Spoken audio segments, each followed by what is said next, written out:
Bonjour, chers professeurs, chers collègues. Donc moi, je vais vous parler en fait de la matériovigilance dans l'unité d'hémodialyse du CHU Ibn Sina de Rabat. Donc tout d'abord, la définition de la matériovigilance, elle se définit comme un système de surveillance des incidents ou des risques d'incidents pouvant résulter de l'emploi des dispositifs médicaux. Au Maroc, les dispositifs médicaux sont régis par la loi 84/12 qui fixe le cadre législatif et réglementaire des DM. D'ailleurs, les DM de l'hémodialyse sont classés à risque potentiellement élevé ou critique et ils appartiennent à la classe 2A, 2B ou 3. Il existe aussi un système national de matériovigilance dont les modalités d'organisation et de fonctionnement sont fixées par voie réglementaire. Donc notre étude s'est déroulée de avril à décembre 2018. L'objectif, c'était de recenser et d'analyser tous les cas de dysfonctionnement des DM utilisés lors d'une séance d'hémodialyse. Ces déclarations ont été notées sur le registre de matériovigilance du service, puis sur le formulaire de notification mis à disposition par le Centre national de pharmacovigilance du Maroc. Donc, juste une attention particulière a été portée sur les lignes artério-veineuses pour montrer en fait qu'il fallait vérifier en fait la présence de tous les éléments, que ce soit la poche de drainage, les perforateurs ou le connecteur de recirculation. Donc, nos résultats ont montré 31 déclarations de dysfonctionnement concernant les DM de dialyse, 30 anomalies concernent les lignes artério-veineuses, une anomalie concerne un cathéter tunnelisé d'hémodialyse. En ce qui concerne le cathé, l'anomalie était liée à une plicature et une coudure du guide de cathé, ce qui rendait le retrait impossible par le néphrologue du guide. Et on a procédé au retrait du cathé avec son guide et procédé au changement de cathéter. En ce qui concerne les autres anomalies, celles des lignes artério-veineuses, 34% des cas étaient liés à un piège d'air non étanche, et 30% des cas, c'était des lignes artério-veineuses sans adaptateur.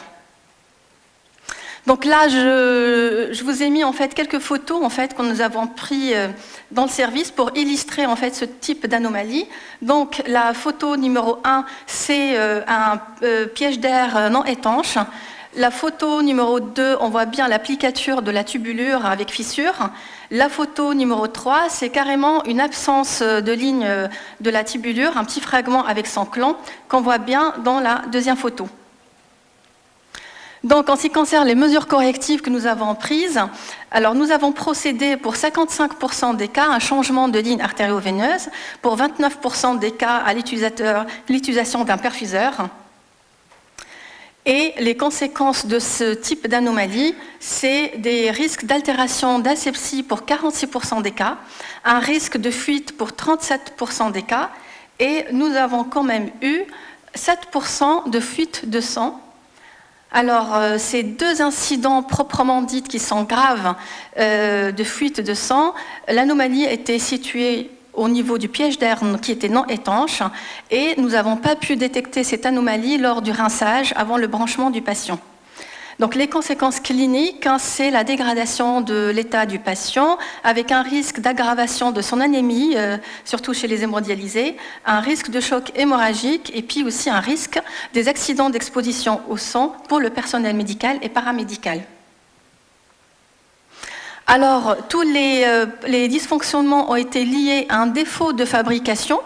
Donc, les consommables ne répondaient pas du tout aux exigences de qualité, de sécurité qui sont fixées par la réglementation.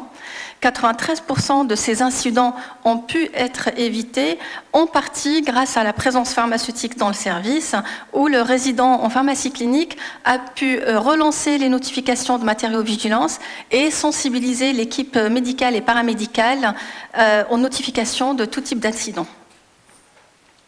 Donc, suite à ces résultats, on émet quelques recommandations, notamment lors de la rédaction en fait, du CPS, le cahier de charge.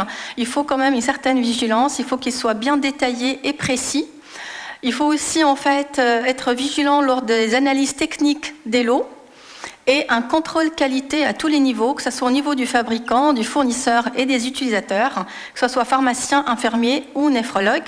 Et bien évidemment, notifier toujours les cas de matériovigilance.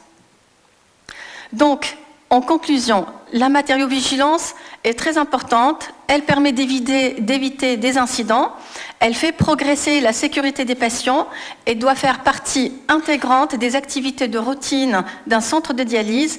Et bien évidemment, il faut qu'il y ait une collaboration entre tous les professionnels de santé, que ce soit le pharmacien, l'infirmier et le néphrologue. Et je vous remercie. Merci beaucoup, professeur Chaibi, pour cette belle présentation. Donc on passe aux questions. Une ou deux questions dans la salle? Pas de questions, je pense. Je voudrais juste vous demander, normalement les fuites de sang, elles sont détectées par les machines. Et comment que les patients s'anémient avec ça? Est-ce qu'on tarde à... Alors généralement, en fait, quand il y a une fuite de sang au niveau du piège d'air, en fait, c'est détecté au niveau du rinçage. Donc là, en fait, l'infirmier, il voit que ça goutte. Donc là, on procède au changement.